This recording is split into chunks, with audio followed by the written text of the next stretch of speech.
En la sección anterior hablábamos acerca de la vida de Pedro, Andrés, Jacobo y Juan, el llamado que Jesús les hizo a cada uno de ellos para poder servirle, a lo cual ellos respondieron inmediatamente, abandonando todo y siguiéndole al Señor. Ahora bien, ¿cuáles serían algunas implicaciones para el liderazgo hoy?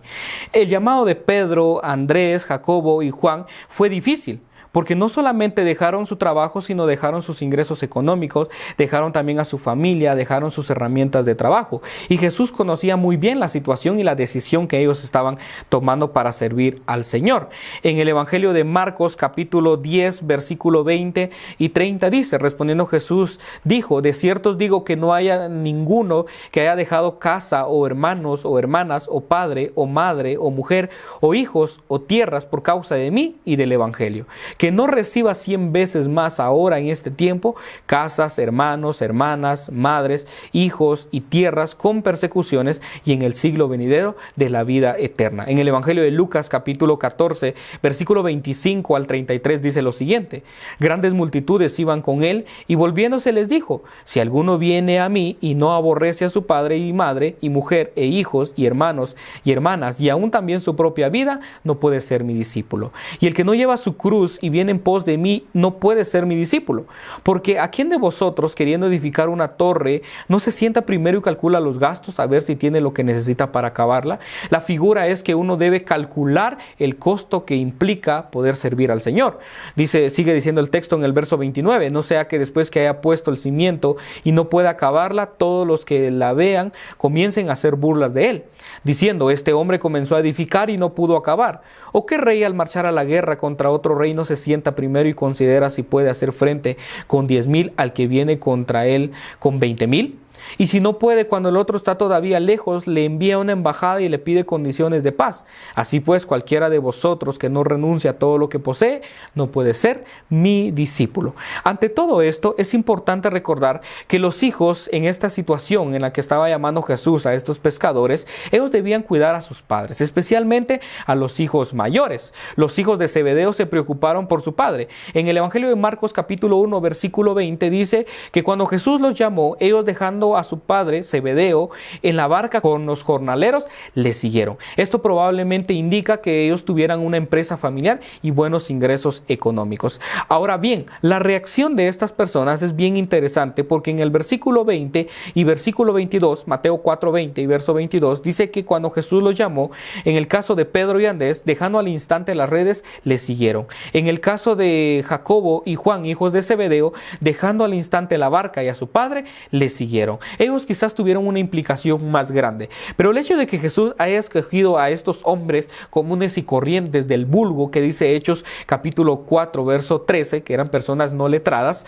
dejando a los líderes religiosos, a los líderes más capacitados en Jerusalén, esto trajo celos, trajo críticas, trajo oposición del judaísmo tradicional en aquella época. Sin embargo, Jesús estableció ciertas condiciones, ciertas demandas para obedecer al llamado que él les había hecho. Esto implicaba humildad, amor, confianza, disposición de querer aprender y obedecer espontáneamente hasta la muerte. Para todos es conocida la expresión de Pedro diciendo, yo iré contigo hasta la muerte. Y en el reino de Dios, estas cualidades valen mucho más que los títulos honoríficos o de herencia, la riqueza, la raza, la apariencia física, la preparación académica o la popularidad. En la cultura actual se analiza cada vez más el éxito del liderazgo a cualquier precio. El líder puede seguir astutamente el brío del éxito y perder el gozo de servir al Señor. Y Dios mide el éxito en términos de integridad, fidelidad, devoción y justicia. Estas características no necesariamente llenan grandes características o impresiones estadísticas para aplicar a algún empleo. Un buen líder es uno que está dispuesto a pagar el precio. El liderazgo encierra sacrificio personal, gran paciencia y multitud de dificultades, críticas y oposición. El liderazgo muchas veces se vive de forma solitaria e incluye decisiones críticas y difíciles que implican no solamente para el líder, su familia, sino también para el cuerpo de Cristo. Y nadie puede disfrutar de los frutos del liderazgo sin pagar el precio. Y el costo del liderazgo en la iglesia puede ser una decisión radical, puntual e instantánea. El liderazgo muchas veces implica sacrificio personal para servir a las necesidades del prójimo. El liderazgo exige compromiso, exige administración, tiempo, prudencia, sabiduría, etc. Y todas estas características muchas veces no son natas del líder, pero debe desarrollar, y por eso Dios llama para capacitar a las personas para su servicio. Otra de las características del liderazgo es que el liderazgo denota decisiones que resultan en beneficio de los demás y muy pocas veces en beneficio de uno mismo. El liderazgo también significa sacrificio de las actividades laborales, económicas, incluso familiares, y requiere un gran paso de fe en el Señor, tomar una decisión de servirle al Señor a tiempo completo. Algunas preguntas de evaluación podría ser: ¿cómo hemos respondido nosotros al llamado del Señor para servirle? ¿Estamos siguiéndole fielmente? ¿Le estamos sirviendo con fidelidad? ¿Estamos sirviendo con amor, responsabilidad, compromiso y puntualidad? ¿Estamos comprometidos con el Señor? ¿Estamos comprometidos con el ministerio? ¿Cuál es nuestro concepto de liderazgo hoy?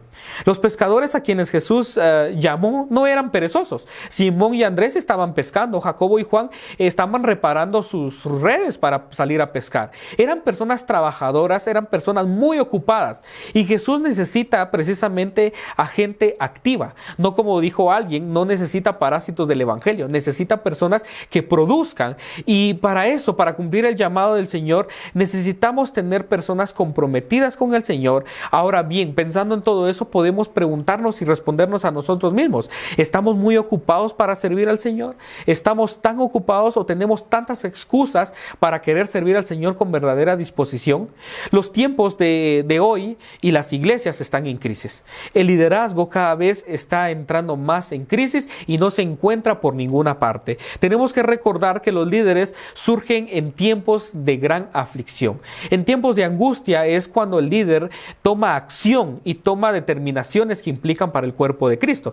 Esperamos nosotros hoy la nueva generación de líderes que Dios va a levantar en medio de la crisis espiritual que vive la iglesia latinoamericana. Un líder puede infundir visión, pero también puede infundir miedo. Puede reclutar obreros, puede delegar responsabilidades, pero la gran pregunta es: ¿está dispuesto a pagar el precio con su propia vida? ¿Está dispuesto a dar sacrificios personales, económicos, materiales y familiares? El liderazgo en la iglesia de Dios es una administración que Dios nos ha encomendado, un servicio que se debe dar al gran pastor de las ovejas y a las ovejas de ese pastor. Debemos considerar nosotros profundamente que somos bendecidos por Dios cuando somos llamados para poder servirle y seguir en un proceso de discipulado de por vida.